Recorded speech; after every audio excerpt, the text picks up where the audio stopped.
Okay, okay, guys, welcome back to my YouTube channel. Now, in the last video, we gave a fun little challenge. Okay, we said that's a question from operation research, game theory to be precise, and we explained what the question is asking us to do. Okay, now in this video I'm not going to explain the question again, we are just going to solve it. So in case this is the video you're watching, okay, this is the first video you're watching in this challenge, you should go to the previous video, that's going to be video 1, and look at the challenge there. I explain what the question is talking about. So in this video what we are going to do is to solve the problem. Now there are two parts to this problem. Okay, the first part, they said we should write a function, develop a function that's going to take in a list like this. This is just an example they gave to us, and then it's going to return another list or another data structure, a tuple, a set, whatever we think we can use. That's why they said we should make appropriate use of data structure. So it's going to return an iterable basically that has the minimum of each row and then the maximum of each column. So that's the program we want to write. So for the first thing we are going to do here, we want to develop the function. First we have to give the function a name. So let me give it, I'm going to call it min max. I think that's what I have for it, and I'm saying it's taking in just the sequence. Let's just call it sequence. It's taking in the sequence as the only argument. So since it's taking in the sequence as the only argument, you want to iterate through this sequence. Now this sequence is holding some other sequences that you could call subsequences, because this is a larger sequence according to the question, and these are the subsequences we have within it. So we are going to iterate through each of these subsequences and return the minimum of that subsequence. So what I should do next is to define a variable. I'm going to call it minimum. Okay, it's going to be empty. So now in this variable, now I'm going to loop through this sequence, get the minimum values, and substitute them here. So what I mean by that is, I'll say for, let's call it subsequence, for subsequence in sequence. Okay, I wonder why it's not popping up. So for subsequence in sequence, what I want to do is to pick this empty list and append to it the minimum of the subsequence. Okay, this is going to give me the minimum. So before we move down to other cases, this is what I love doing, to try to print out what I've done and see if it's actually working out. Then we are going to proceed. So let's try this out and see if it's working fine. So I'm going to use an example. I'll use what they gave me here as an example. Okay, so let's just copy this list,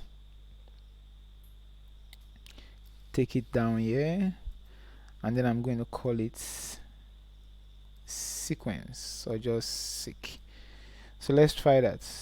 So for me to try that, all I need to do is to call min max and then pass in seq as the argument.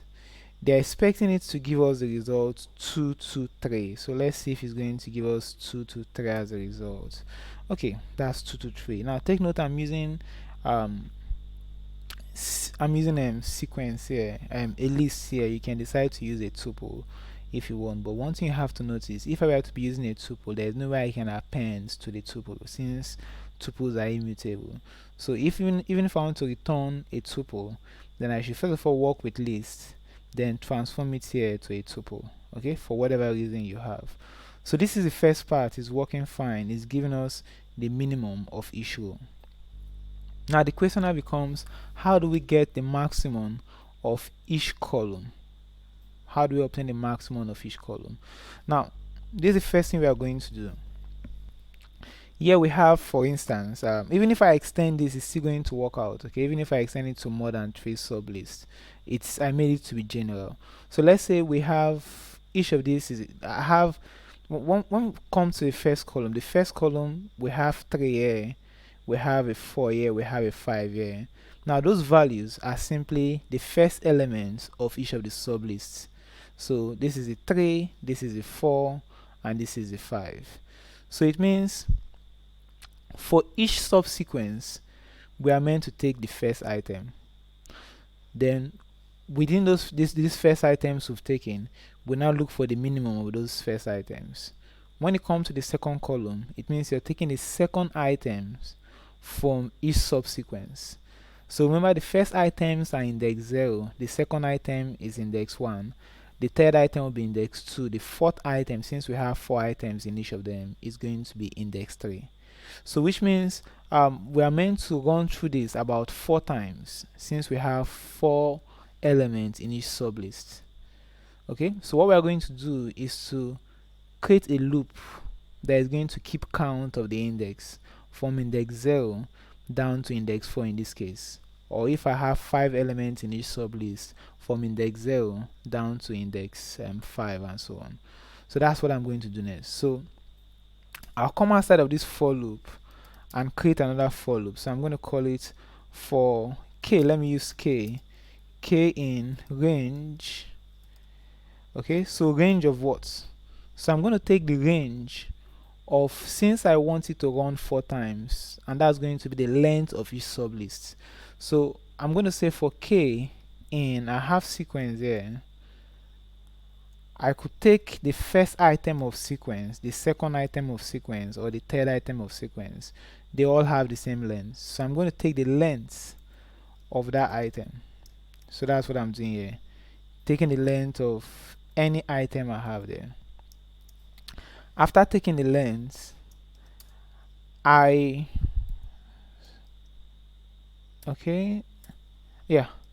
taking the length, what I want to do is to pick the first item of this sublist, pick the first item of this sublist, pick the first item of this sublist, and see which of the values I have there is minimum.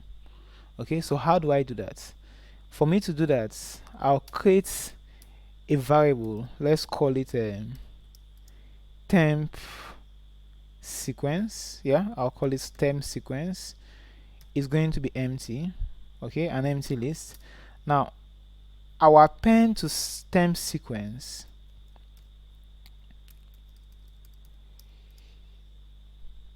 each item. I think before I even do that, I think I need to run through the subsequence. I need to run through this again, because now I have to pick each subsequence, then perform the operation on it. So I'll pick each subsequence, then I'll append to this temp sequence the elements at this index. Okay, so let me explain what I mean by that. The first value of k by reason of the range function is going to be 0. So I'll pick 0. Now I'll run through this sublist, this list I have here, pick the first item, which is obviously going to be this. Okay, since I pick this, I want to pick the first item within this first sublist I've taken. First item is a 3. How do I get a 3? Is to give it the index of k, and k here is 0. So I'm saying the first sublist use index 0. So it will loop again. When it goes for the second time, it will pick the second sublist. The second sublist is this, and I'm saying still use index 0. It will move to the third one, still use index 0.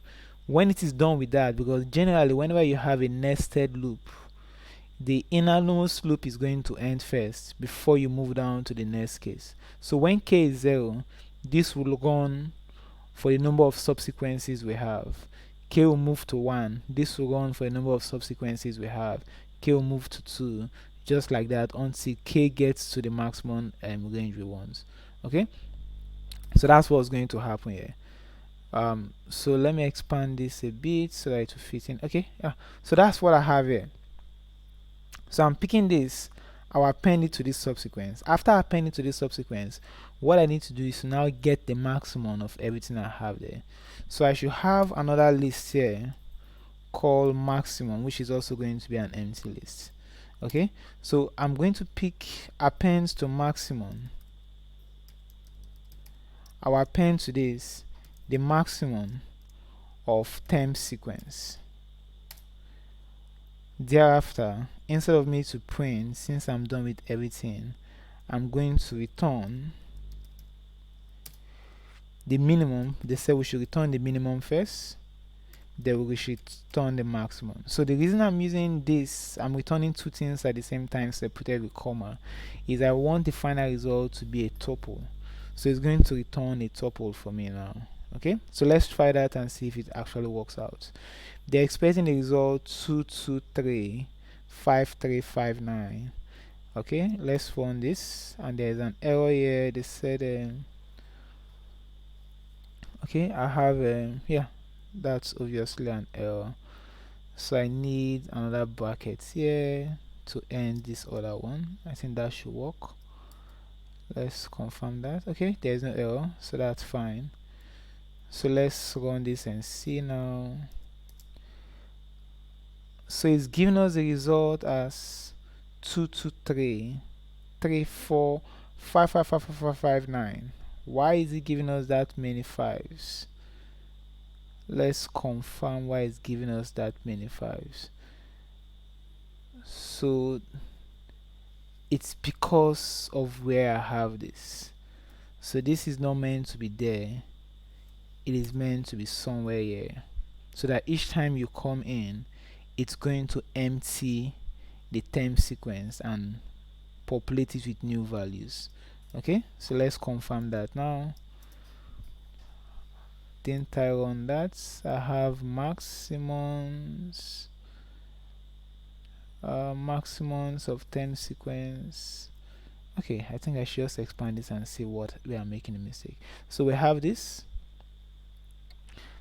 guy is equal to empty list for subsequence in sequence temp sequence dot append. Okay, yeah, this is the reason. So I'm going to have that out. So now let's confirm this. Okay, so we have our results like they expect from us, 2235359, which is what we have here. So even if I extend this to more than 3 sublists, I extend it to accept one more sublist but having the same number of items as the other sublist, it's still going to return a befitting result. It's saying now we have 22335559 as the minimums from each sublist, the maximums from each column. These are the minimum from each row, the maximum from each column. So this is what the first question is saying, that we should write a program that would actually do this for us. Okay, so go through the code and you can replay this video as much times as you want, just to make sure you understand this code I have here. So let's see the second question. The second question is saying we should create a function that uses the result of I to determine if the maximum of all minimums is equal to the minimum of all maximums. Okay, this is called the maximum principle, that if they are equal we should say there is a saddle point, if they are not equal we should say there is no saddle point. So that's the second thing they're asking us to do. So let's see how we can take care of that. So for us to do that, I'm going to call this function get saddle. Okay, so let's call it get saddle. I wonder why I'm calling it that. So it's going to take in the sequence, and now it will take this sequence and send this sequence to the other function. The other function, we call it maximin, right? I think, yeah, minimax. So I'm going to call minimax, and then I'll pass in this sequence to it. Then whatever result comes in, I want to store it in a variable called result, or instead of me to store it in a variable called result, the first answer, since I know that whatever is coming out of this is going to be a tuple, I can destructure this tuple. I can unpack it, put the first value in a variable, put the second value in a variable. So I can say the first value that is coming should be in a variable called means, okay, and the second value that is coming should be in a variable called max. So it's going to take all of this, which is the first, put it within means, take all of this, which is the second, put in within max. That's what's going to happen here.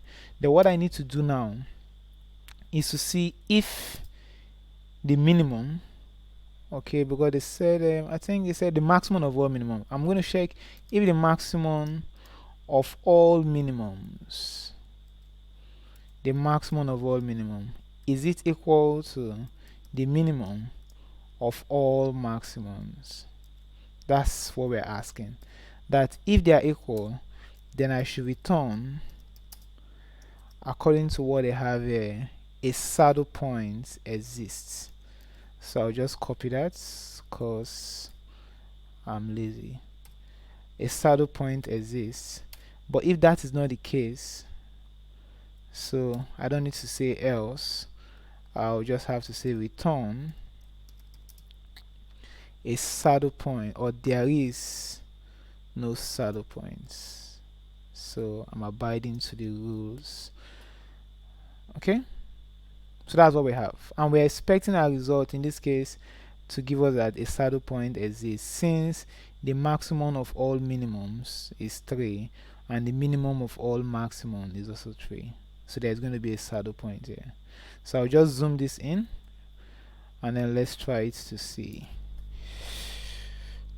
Okay, so let's call it C get saddle, and then I'll pass in this function here, which is sec, and let's see, it's saying there is no saddle points. And why is it giving us that? Because I must have made a mistake somewhere. There is no saddle points. It said if maximum of minimum is equal to minimum of maximum, return a saddle point exists, otherwise there is no saddle points, and it's telling us that there is no saddle points. Okay, so now there's an issue somewhere. Oh yes, I'm not using it's actually correct. There is no saddle point because according to this sequence I have here, the maximum of all minimum is 3, the minimum of all maximum is 5, so there is actually no saddle point. But if I go back to what they initially gave to us, which is this, and then I run back this cell, it's saying the saddle point exists. Okay, because the maximum of all this minimum is 3 and the minimum of all this maximum is also 3. So our program is actually right. Okay, so let me just put back in that in and let's see what it's saying. So this time around it is telling us that there is no saddle point, since the maximum of all minimum is 3 and the minimum of all maximum is 5. They are not equal. Okay, so that's what they are asking of us here in this question. So the code is here. You can try to go through this code and see that you understand every bit of what I've done here, okay, for both functions.